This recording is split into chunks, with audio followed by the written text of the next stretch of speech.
What's up, Renegade Nation? Before we begin the video, I'd like to give a big shout out to our most recent Patreon supporters and YouTube members. Bidcon, Aubergine Man, Leo Lionheart 5DK57, QWERTY2999. I'm not saying it. You can read it yourself. Shad Church, Alfonso Romero, Jacob Bird, Hawa Muaza, Yadi, Jimina, Ratchet Akarui, Kohav 0310, Tokusa, D. Witt, Corey Costello, Sean McLaughlin, Jack, Lorenzo Baxter, Clinton Brown, O'Malley Caboose 5, Dinosaur, Allison Rathbone, Jason Cantu, Acoleyte, Michael Pedigo, Marvinator HD, Godfather Plays, Moises Melina, Manut D02, Damn Is It, Tommy, and I would also like to thank our executive producers, Joshua Fix, The Gimpster 101, and Bevan Brummett. Thank you all very much for your support. If you wish to become a YouTube member, feel free to click the join button, which is right beside the subscribe button right below the video. And if you want to support us on Patreon, feel free to click the link down below to find out more. We'll see you there. You didn't get a yellow out of that? Come on. No! Why would I lie about that? Why? Oh, come on. Oh, it's even worse for Wasabi. No. Oh my god, will he hit 20? You know what? No, I'm not playing that one. F you, Al Pudding. Rookie of the Year 2020. Let's go. No! No!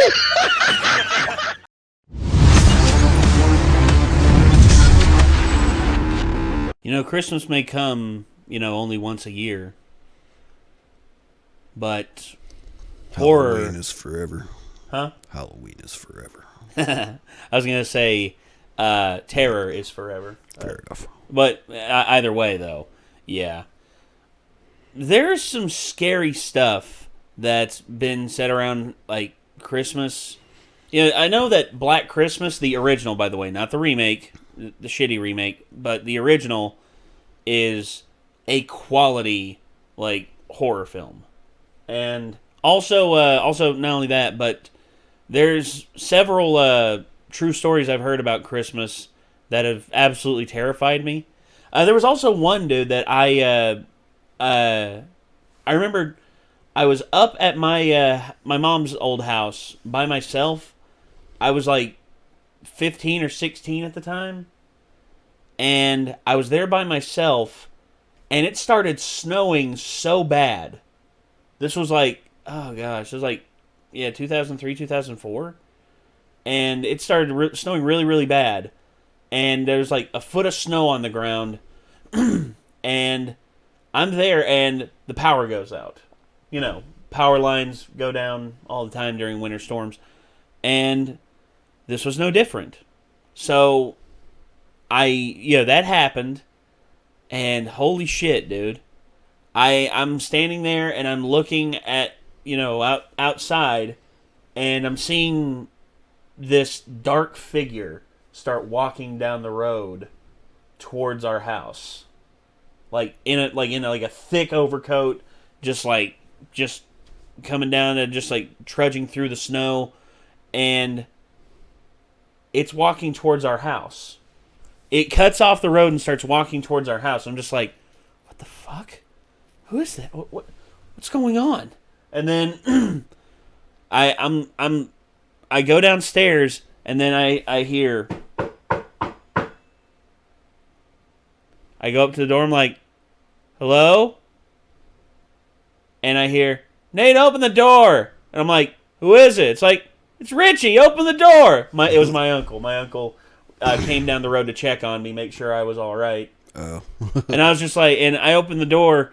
And he's standing there, and he's got, like, this dark blue navy jacket on. And he's got, like, his, like, black overalls on and everything. He's got his hood up. And he's like, your mom sent me here to make sure you were all right. Everything good? And I'm like, yeah, I'm good, Uncle Richie. Just here by my lonesome. And it was, like, a day or two, went by without power. And my mom eventually came up, but she walked up from the top of the street where there was this big parking lot for this apartment complex that was there. She parked her car there and she walked up, But after my Uncle Richie like brought her some like winter clothes to like walk up in and everything, and we managed to survive through the winter. It was all right. We cooked off of this old kerosene heater. We set it up out in the little overhang on the patio, and we just cooked stuff on top of it out there, because desperate times call for desperate measures, I guess. But that reminded me of like several like horror scenarios that played through in my head, like set during wintertime, and I'm just like, imagine you being in a remote place, and if someone wanted to fuck with you really bad, they could. Just like, ooh, it's like sends fucking chills. It's like The Strangers almost. Yeah. But anyway, we got a Mr. Nightmare video here. 4 true Christmas time horror stories. Here we go.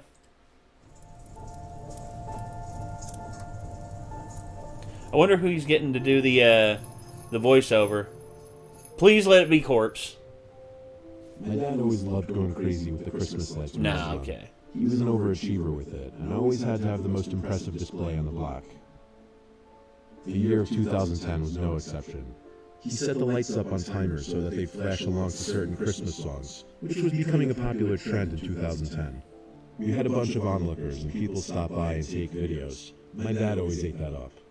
This was on a night where there was a light snowfall, and it was below freezing out, so not the weather a lot of onlookers would want to come and check out the display. There were a couple that we noticed, a woman and then a man. The woman left after a few minutes. The man stayed and admired it. We saw a smile on his face. He stayed for quite some time actually, and I knew my dad loved that. Eventually it got late, and it started snowing a little heavier, so my dad pulled the plug on the lights for the night. Quite literally pulled the plug. The lights and music outside stopped, and on that note, that meant the night was approaching its end. Everyone went upstairs to shower or brush their teeth or do whatever they had to do. I went to my room upstairs and looked out the window, as a curiosity thing to see how many people still had their lights on at this hour. Only a couple houses. But I picked up on more than just that. That man who was admiring the lights was still outside on the sidewalk, facing the house, even though all the lights were now off. I called my dad over, a bit confused and concerned. He came to the window and looked out. "What do you think he's doing?" I asked. "I don't know," my dad said. We both assumed the guy might be waiting for the lights to turn back on. Either that or he may be loony, or both. My dad said just lower the blinds and ignore it. He'll go away eventually.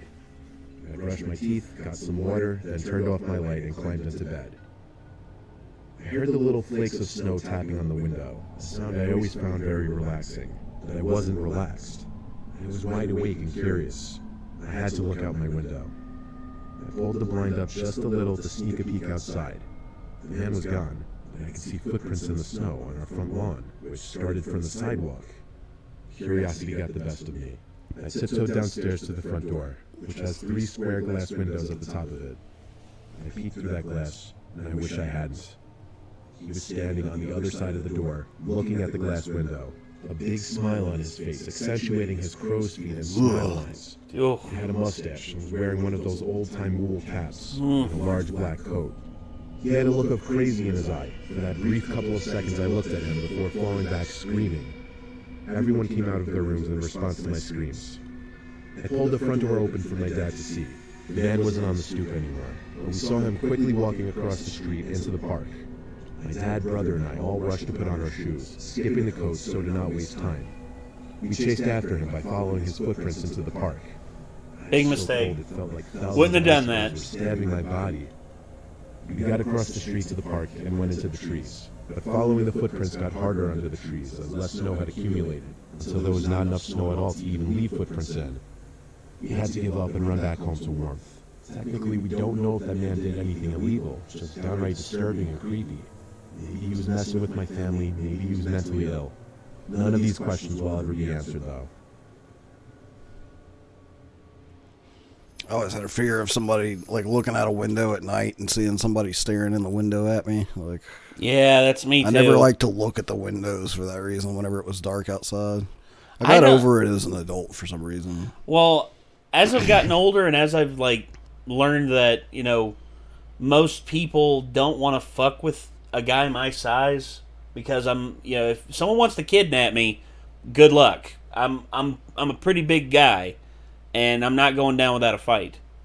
And also, if you're gonna try and invade my house, my guns are never that far away from me. Just know that. So, yeah, that's always something. But yeah. So overall, I don't really have that much fear of like looking out the window and seeing someone staring at me. If someone's like looking at me and staring at me, I'll stare right back and I'll just be like, "Hi there." Just like let them know it's like you're trying to be messed up. I can be just as messed up, homeboy. But yeah. Anyway, next one. I was on my way home from working a graveyard shift on Christmas Eve night. It was a snowy night. The roads were icy and slippery. And I was driving slow and cautious, listening to Christmas music. There were next to no cars on the road at all, just the occasional snowplow truck. I was on a Of course, listening to the Nutcracker Suite. There were 2 cars in front of me. Or is this? The dude in that video is going way faster than I'd be going with that much snow on the road. Yeah. Is that Dance of the Sugar Plum Fairies, or is that the Nutcracker Suite?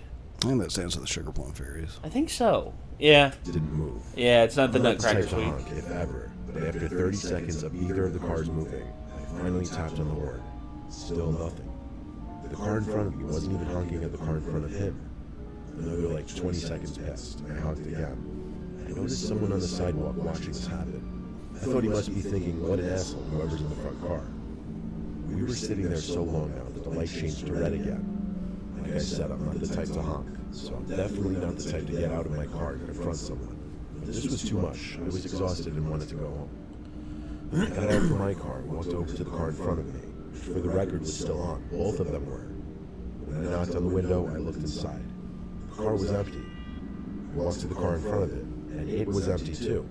There was no way to explain this. 2 running cars blocking a lane. No one inside either of them. No signs of an accident or anything. I was ready to ask that guy on the sidewalk if one of these cars were his. But when I looked in the direction where he was standing, he wasn't there anymore. The light turned green. Okay, whatever. I was going to drive around them on the opposite side of the road and be gone. So that's what I did. I was way too unsettled to stick around there. Always check your back seat. That's the one thing. That's one paranoid thing I still do. Like, always check your back seat, because, like, the amount of times I have been privy to the information of how easy it is for people to slip into your vehicle, because it could be that one time you forget to press the key fob and lock the door. The one time. And next thing you know, they've crawled into the back, and now they're just waiting for you to get back in. And take you hostage. Exactly. Or do any number of worse things. Or the worst imaginable thing, get in your vehicle and follow you, and like get to your house. And next thing you know, there's a creeper, lurking around your house that you brought home. Mm-hmm.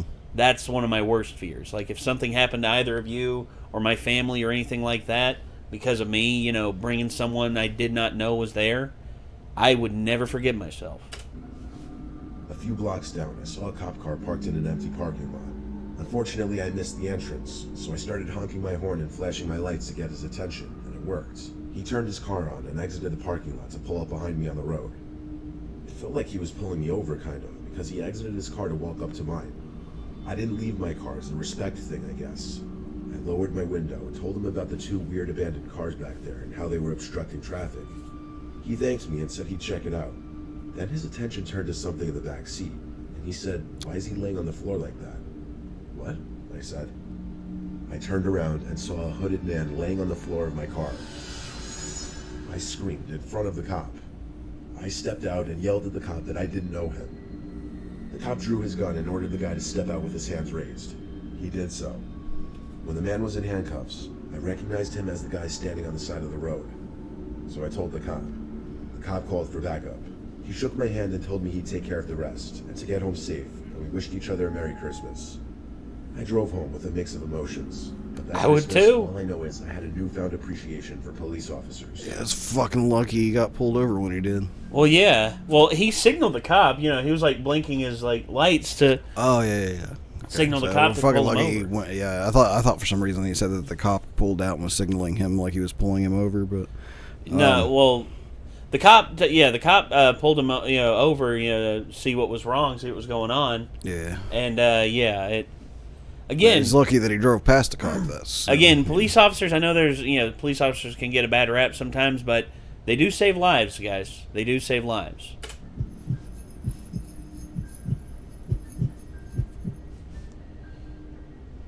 My wife and I live in a duplex in Queens, New York. Last month, 2 upper middle-aged women moved in next door. We never had the chance to greet them the first few days. They seemed very quickly in and out at first. On, say, the 4th day, I caught one of the women carrying a box from her car into her side of the house, so I walked out to finally greet her. Her name is Frances, and she seemed normal enough, but she also seemed like she was in a hurry, so I didn't steal too much of her time. The next day was Christmas Eve, so my wife and I were preparing to host my sister and their families. During our Christmas Eve dinner, which was going completely normal, we all went silent and looked at the door, when we all heard the sound of someone trying to push open the locked door. I got up and opened the door to see who it was. By the time I opened the door, there was no one on the stoop, but there was this woman walking down the sidewalk. I began to call out, but stopped mid-first word, deciding not to even bother. Maybe she had the wrong house, and that's what I said to my family when I sat down. Wrong house. My family all left around 9 that night. After that, the wife and I began our cleanup. I was mid-washing dishes when the front door opened and then shut pretty aggressively. In my head, it could have been my wife or any of my sisters returning because they forgot something. When I called for my wife and she answered from a different room, I knew it wasn't her. So I turned off the sink, dried my hands, and walked into the living room. There was a woman sitting in my big recliner chair in the corner. She was looking at the wall, muttering something to herself. I recognized her to be one of the women from next door. My wife entered the room and gasped. I calmly told the woman she was on the wrong side of the house. Then she looked at me and continued muttering inaudible words. There was clearly some form of dementia. I told my wife to go hurry and knock on the neighbor's door. My wife left and was back with Frances surprisingly quickly. Frances seemed very relieved and grabbed the woman by the arm and pulled her off the chair and out of the house to their side. Frances came back a minute later to apologize and explain that her sister has what's known as sundowning syndrome, a form of dementia in which the symptoms get worse as the day goes on. I asked a question. I've heard about that. It's from The Visit. Yeah, The Visit. Yeah. I didn't like her answer. She said it's Wait, what? Whoa. as the day goes on. I asked a question I felt rather important, which was, does she get aggressive at all in this state? I didn't like her answer. She said it's just best to leave her alone later in the day when she starts acting up. I wasn't overly friendly considering I was pretty taken aback by what just happened, but I wasn't rude either. Frances left, and my wife and I just looked at each other with these what the hell just happened looks on our faces. Anyway, this time I remembered Time to to lock the move. door. The next day, we went to my wife's parents' house for Christmas dinner. It was a nice time. We got home late since they live about an hour away, so I'd say we got home around 11. We cuddled up in bed and watched whatever Christmas movie was still on at that point. After that, our Christmas was over. We cut the TV and went to sleep.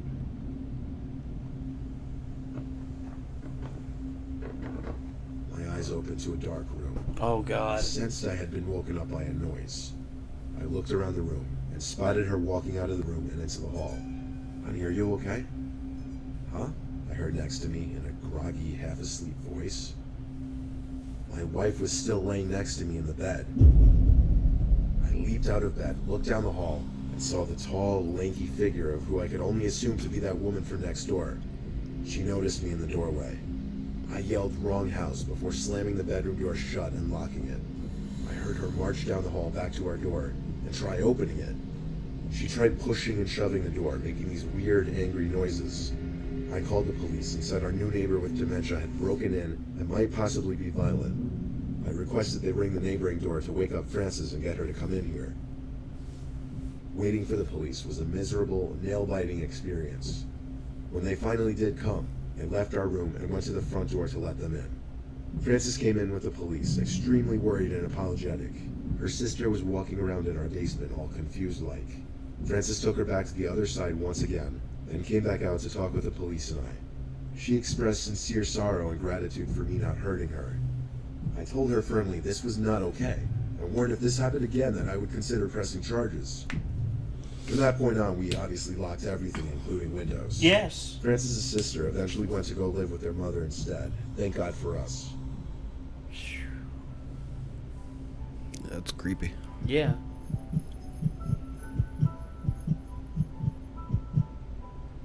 As a father of two, Christmas is already a stressful time of year for me.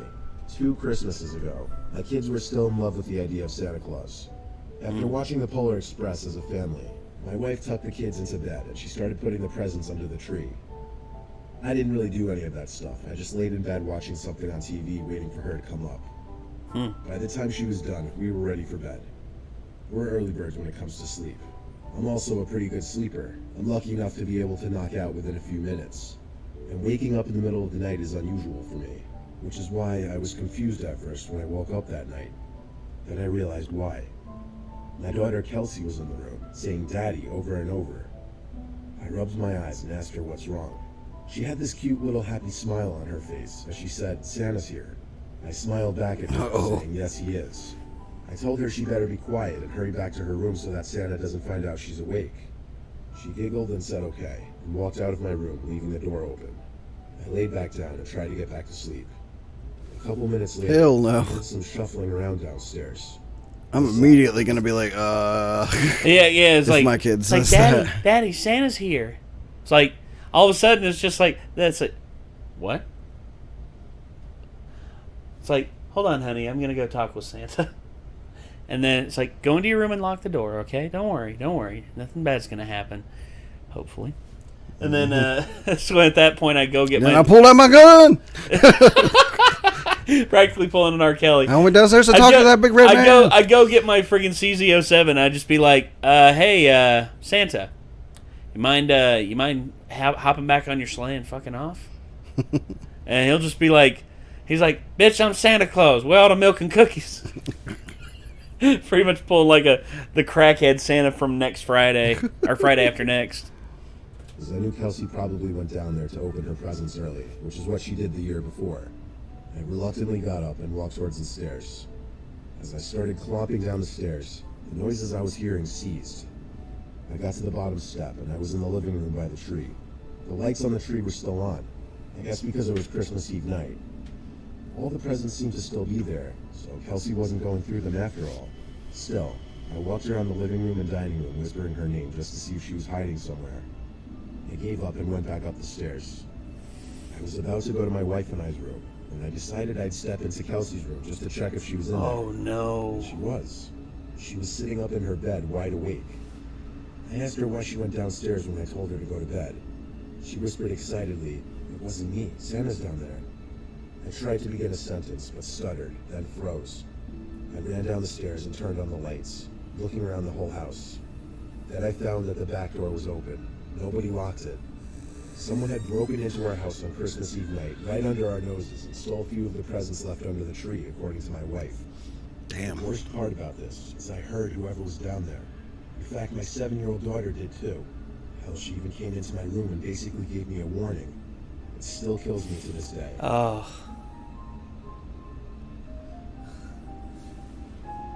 Yeah, I'm definitely gonna be like, what's up if ever have something like that happen? Yeah. Yeah. It's like Santa's downstairs. Be like, really now? It's like, okay, honey. Tell you what, go into your ears, or go into your room and plug your ears for me real quick. It's like, don't worry, nothing bad's gonna happen. You're just probably gonna hear me and Santa having a conversation. Okay. All right, honey. See you soon. Then go downstairs and just be like, click. I know you're in here. Safety's off. Where are you at? Where you at? And then I see the back door open, and I just like shut the back door, lock it, and be like, if you're still in here, you ain't getting out. Where you at? Last chance. Okay. And then I'd call the police at that point, and if I started to hear some rustling, you know, like them hiding somewhere trying to get away, be like, aha, the hunt is on. And then just like, and we're off to the races. I'm not afraid to fight back. That's one thing my dad taught me. Don't be afraid to fight back, because the one thing that the one thing that predators always expect is for you to be weak. And if you have the tools and you have the means to fight back, and they're in your home, they have invaded your home. Like, you have to defend yourself. You have to, because and here's the thing. When seconds matter, the police will be there in minutes. That's the thing. It's always good to call the police. That's why it kills me at these dumbasses being like, "Oh, your property is not more valuable than someone else's life." And Bullshit, I'm like, dude. Oh, it's more valuable than trust me, my life if is more someone's valuable in your than theirs. fucking house, you don't know that they're there to take your property. Like, for all you know, they could be there to take your life. That's the thing. They could be there to my life is more important than theirs. They could be there to do horrible, horrible things to you. His life, Chad and Nikki's lives, are far more important than his will ever be to me. Ever. Someone breaks in your fucking house, I don't care what they're there for. Yeah. Doesn't fucking matter. No, it doesn't. And look, you can have the wishful thinking. I live in the real world. You can wishful think all you want and, hope and pray that, they'll just go away and they aren't going to take anything. But that's the thing about predators. There's a reason why statistics are a thing. You never know. You never know how far things are going to go. And that is the most horrifying thing about it. In situations like that, you never know when luck is going to swing the other direction, and all the bad stuff's just going to fall on you. I mean, that's unfortunate, but it is always imperative to be prepared. It is always recommended that you be prepared for the worst possible scenario. Hope for the best, prepare for the worst. Mm-hmm. Every time. I hope and pray no one breaks into this house. I don't want to take a person's life. I don't want to hurt anybody. That is the thing. I don't look for problems, but if they come my direction, I am going to solve it as quickly and as cleanly as possible by either telling them to get the fuck out, and if they don't get out, by pretty much forcing them out, or or if they get aggressive, I answer in kind with lethal force. I'm sorry, but my home and the lives of my friends and my family are far more important than some shithead who doesn't have a single thought in his head except for, oh, I'm a do what I want and steal from these people or kill these people or whatever. I'm sorry. If that makes me a heartless bastard in your mind, then I guess I'm a heartless bastard. But yeah. I've taken every precaution and in every way to try and make sure that the people who I care for honestly safe. My personal answer, the simple fucking answer to that stupid ass dumbass fucking argument, oh, your property is not worth more than someone's life. Maybe not, but the sanctity of my home and my ability to feel safe, in my opinion, yes, is worth more than someone else's life. Mm-hmm. Especially someone I don't know and don't know what their intentions are. That ability to feel safe that's been violated is worth more than their life. Yes. And there you go. I don't give a shit about my VCR at that point. I give a shit about you came into somewhere without asking that you were not invited to, that is my place that I'm supposed to be able to feel safe. So you, at that point, that's on fucking you. That is not on me. That is on you. Yeah, as much as these troglodytes scream about safe spaces and everything, look, here's the thing. There's the thing about safe spaces out there in the real world versus here on your own private property. Your own private property, you can make as safe as... That's your real safe space. That is your real safe space, exactly. A place where you can feel secure. If someone else disrespects that, then you should be able to answer with disrespect to their personal safety as well. Yeah, whereas you say, I deserve to feel safe in the public space. It's well, if you feel that way, okay, if you feel that's what you're deserving of, then you really don't have the right to judge anyone for wanting to defend their home. Ever. Mm-hmm. All right, well, I think that's going to do it, ladies and gentlemen. These were 4 true Christmas time horror stories by Mr. Nightmare. Sleep well, and hope you all have a Merry Christmas and a very Happy New Year as well. And I guess if you want to see more from Mr. Nightmare, feel free to click his name in the title of the video. If you want to see more from us, hit that subscribe button, ring that bell, and leave a like on the video. It helps us out a whole lot. And I guess we'll see you then, everybody. Peace.